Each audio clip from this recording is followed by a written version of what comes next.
चंडीगढ़ में किसान नेताओं और केंद्र सरकार के बीच तीसरे दौर की बैठक रात करीब 1:30 बजे तक चली। तीसरे दौर की वार्ता भी बेनतीजा रही। 18 फरवरी को होगी किसान नेताओं और केंद्र सरकार के बीच चौथे दौर की वार्ता। रविवार शाम 6 बजे होगी बैठक। किसान यूनियनों के साथ बैठक खत्म होने के बाद केंद्रीय मंत्री अर्जुन मुंडा का बयान, कहा किसान यूनियन के बीच बहुत सकारात्मक चर्चा हुई और हम सभी शांतिपूर्वक समाधान निकालेंगे। बहुत ही अच्छे माहौल में सकारात्मक चर्चा हुई है। किसान यूनियनों के साथ बैठक खत्म होने के बाद पंजाब के सीएम भगवंत मान ने कहा हर विषय पर विस्तार से हुई चर्चा, सकारात्मक चर्चा हुई। रविवार शाम को फिर होगी मीटिंग। किसान आंदोलन के बीच आज संयुक्त किसान मोर्चा ने किया भारत बंद का ऐलान। सरकार की तरफ से किए गए वादों को पूरा नहीं करने के खिलाफ बंद बुलाया। किसानों के प्रदर्शन को लेकर हरियाणा के 7 जिलों में इंटरनेट पर प्रतिबंध बढ़ा गया। 17 फरवरी तक 7 जिलों में इंटरनेट बंद। हरियाणा, पंजाब, दिल्ली बॉर्डर पर किसानों के प्रदर्शन को लेकर हरियाणा के डीजीपी शत्रुजीत कपूर ने अपील की, कहा अनावश्यक यात्रा करने से बचें, अफवाहों पर ध्यान न दें। प्रदर्शनकारियों ने आज बुलाया भारत बंद। ऐलान को लेकर टिकरी बॉर्डर पर सुरक्षा बलों का मॉक ड्रिल देखा गया। आंदोलनकारी किसान नेताओं का राजनीतिक एजेंडा एक्सपोज हुआ। आंदोलनकारी गुरनाम सिंह चढ़ूनी ने एक और मांग जोड़ी, कहा बैलेट पेपर से हो चुनाव। किसान नेता गुरनाम चढ़ूनी ने कहा कि हरियाणा में आज दोपहर 12 बजे से शाम 3 बजे तक टोल फ्री रखेंगे। 17 फरवरी को हर तहसील में होगी ट्रैक्टर परेड और 18 फरवरी को किसान और मजदूर संगठनों की होगी संयुक्त बैठक। एनएसपी को लेकर कांग्रेस के वादे को बीजेपी नेता प्रकाश जावड़ेकर ने झूठ बताया, कहा कांग्रेस के पास आज कोई एजेंडा नहीं है और इसीलिए उठा रही है ऐसे मुद्दे। सत्ता में रहते जिन्होंने स्वीकार नहीं किया, अब वो मांग भी कर रहे हैं और स्वीकार करेंगे बोल रहे हैं, इन पर कौन विश्वास रखेगा। आंदोलन के समर्थन में तमिलनाडु में भी प्रदर्शन। तिरुचिरापल्ली में प्रदर्शनकारियों ने रेलवे ट्रैक पर उतरकर किया जोरदार प्रदर्शन। सुप्रीम कोर्ट पहुंचा पश्चिम बंगाल का संदेश खाली मामला। सुप्रीम कोर्ट में जनहित याचिका दाखिल। बंगाल से बाहर मामले की सुनवाई और सीबीआई या एसआईटी से जांच कराने की मांग। संदेश खाली हिंसा को लेकर बीजेपी ने बंगाल की ममता सरकार को घेरा। कहा संदेश खाली में महिलाओं पर हो रहे अत्याचार। आपको बता दें ममता का बयान शर्मनाक, ये भी कहा, और टीएमसी सरकार में महिलाएं नहीं है सुरक्षित। ये बड़ा आरोप बीजेपी की तरफ से। टीएमसी के गुर्गे महिलाओं को रात में नॉक करते हैं, उनका यौन शोषण करने का प्रयास करते हैं। वो खुलकर बोल रही हैं, राज्यपाल जी के सामने गई और आप विधानसभा में बोलती कि आरएसएस का बर्नर है। शेम ऑन यू ममता जी, शर्म करें आप। लोकसभा की विशेषाधिकार समिति ने पश्चिम बंगाल के मुख्य सचिव और पुलिस अधिकारियों को तलब किया। बीजेपी सांसद सुकांत मजूमदार राज्य में हुए दुर्व्यवहार और घायल होने की शिकायत की थी। पश्चिम बंगाल की संदेश खाली हिंसा को लेकर बीजेपी का राज्य भर में प्रदर्शन। अलीपुरद्वार में बीजेपी कार्यकर्ताओं ने एसपी दफ्तर का किया घेराव। संदेश खाली हिंसा को लेकर बाकुंडा में भी सड़क पर उतरे बीजेपी कार्यकर्ता। टीएमसी सरकार के खिलाफ किया विरोध प्रदर्शन। पश्चिम बंगाल के कूच बिहार में भी बीजेपी का सड़क पर संग्राम। संदेश खाली हिंसा को लेकर कार्यकर्ताओं ने जमकर किया विरोध प्रदर्शन। पश्चिम बंगाल के नदिया जिले में भी संदेश खाली हिंसा को लेकर महिलाओं में दिखा आक्रोश। महिलाओं ने कार्रवाई की मांग को लेकर प्रदर्शन किया। पुलिस ने कई महिला प्रदर्शनकारियों को हिरासत में लिया। संदेश खाली हिंसा को लेकर पश्चिम बंगाल के बैरकपुर में बीजेपी का जोरदार प्रदर्शन। कार्यकर्ताओं ने महिला उत्पीड़न को लेकर ममता सरकार के खिलाफ लगाए जोरदार नारे।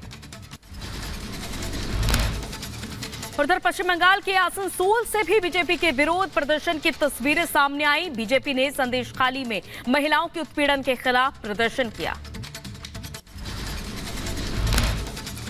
आपको बता दें परगना के बशीरहाट में सीपीआईएम कार्यकर्ता भी सड़कों पर उतरे और ममता सरकार के खिलाफ किया विरोध प्रदर्शन। ममता बनर्जी के आरएसएस वाले बयान पर बरसे बीजेपी नेता शुभेंदु अधिकारी। कहा पश्चिम बंगाल में डेमोग्राफिक बदलाव आ गया है और इसके 9 जिले काबू से बाहर है, तो वहीं रोहिंग्या मुसलमान और टुकड़े टुकड़े गैंग का कब्जा है। वहाँ बंगाल का डेमोग्राफी चेंज कर रहा है।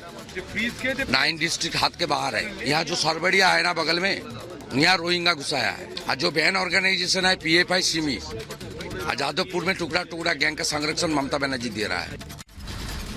उधर बीजेपी नेता दिनेश त्रिवेदी ने संदेश खाली हिंसा पर कहा कि नंदीग्राम को लेकर जो गलती लेफ्ट ने की थी वही गलती दोहरा रही है टीएमसी सरकार। ममता को दे देना चाहिए इस्तीफा। संदेश खाली जब देखते हैं तो मुझे याद आता है नंदीग्राम। जो गलतियां लेफ्ट फ्रंट ने की वही गलतियां आज टीएमसी कर रही है। संदेश खाली हिंसा पर बोले झारखंड बीजेपी अध्यक्ष बाबूलाल। पश्चिम बंगाल की महिला मुख्यमंत्री शेख शाहजहां को लोकप्रिय नेता बनाती हैं और महिलाओं के आरोपों को झूठा बताकर महिलाओं पर ही आरोप लगाती हैं। राष्ट्रीय महिला आयोग की टीम के संदेश खाली दौरे के बाद अब एनसीडब्ल्यू चेयरपर्सन रेखा शर्मा जाएंगी संदेश खाली। 19 फरवरी को प्रभावित इलाकों में महिलाओं से करेंगी मुलाकात। टीएमसी सांसद मिमी चक्रवर्ती ने छोड़ी संसद सदस्यता। मिमी ने ममता बनर्जी के सामने सौंपा इस्तीफा। कहा, स्थानीय नेताओं से मतभेद के चलते काम करना मुश्किल हो गया है और मैं राजनीति के लिए नहीं बनी।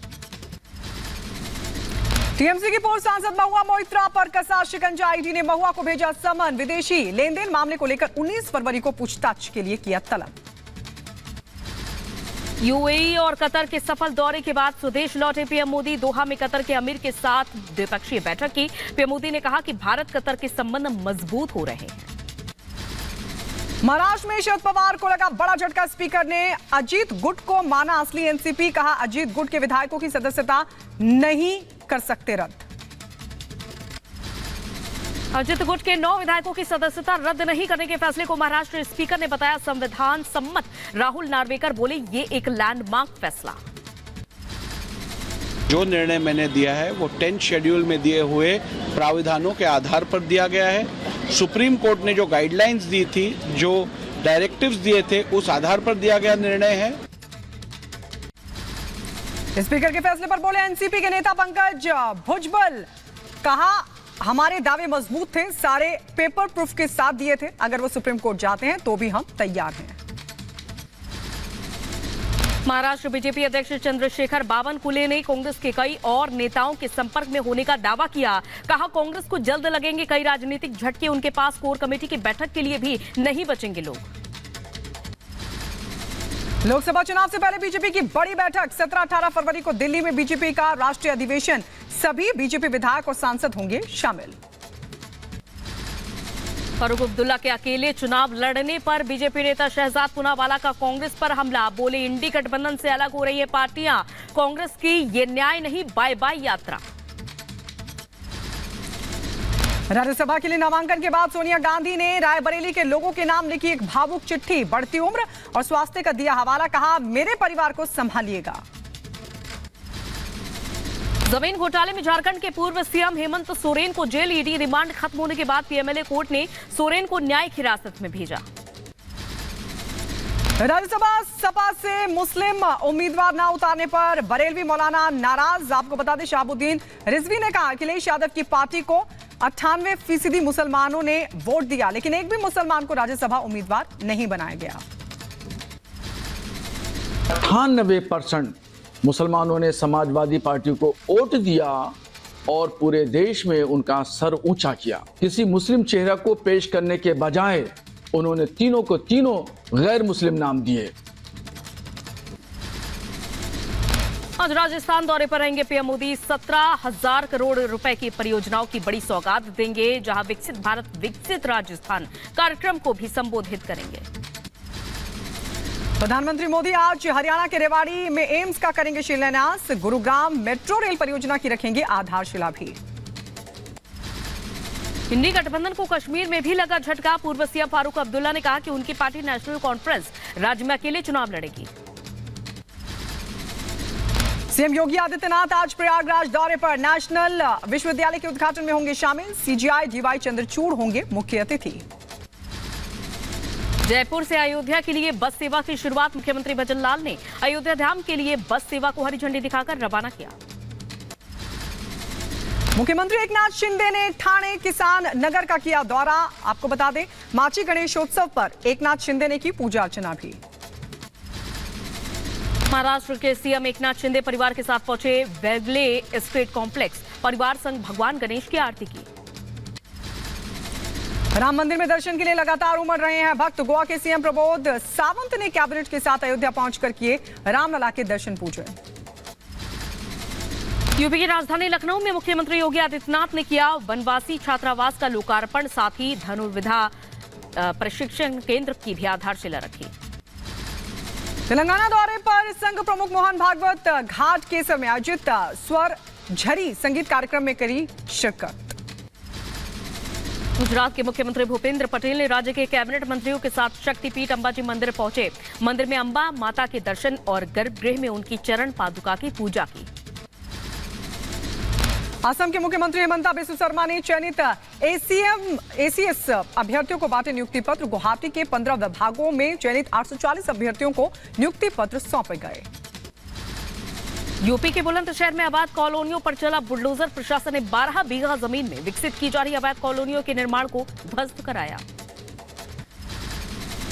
हल्द्वानी हिंसा पर बोले एसएसपी नैनीताल। मामले में अब तक 42 हुए गिरफ्तार। फरार 9 उपद्रवियों की संपत्ति हुई कुर्क। हिंसा में 4 लोगों की हुई थी मौत। बिहार में नवनियुक्त विधानसभा अध्यक्ष नंदकिशोर यादव को विधायकों ने बधाई दी। डिप्टी सीएम सम्राट चौधरी ने कहा, लोकतंत्र के सम्मान के लिए सभी दलों ने समर्थन देकर अच्छा उदाहरण दिया है। समाजवादी पार्टी में 2 फाड़। स्वामी प्रसाद मौर्य ने अखिलेश यादव को लिखी चिट्ठी। स्वामी प्रसाद मौर्य ने कहा, समाजवादी पार्टी में कुछ स्वयंभू नेताओं की जबान पर लगाम नहीं। आगरा मेट्रो स्टेशन परिसर की सुरक्षा करेगी special security force. Agra metro के पहले चरण के 6 स्टेशन और एक कॉरिडोर में होगी जवानों की तैनाती। तिरुपति के चिड़ियाघर में शेर संग सेल्फी के शौक में बाड़े में घुसा एक युवक। शेर ने युवक पर बेरहमी से किया हमला। हमले के तुरंत बाद युवक की मौत। यूपी के बदायूं में 10 फीट लंबा अजगर मिलने से हड़कंप मचा। वन विभाग की टीम ने रेस्क्यू कर अजगर को पकड़ा। बसेला के जंगलों में अजगर को छोड़ा गया।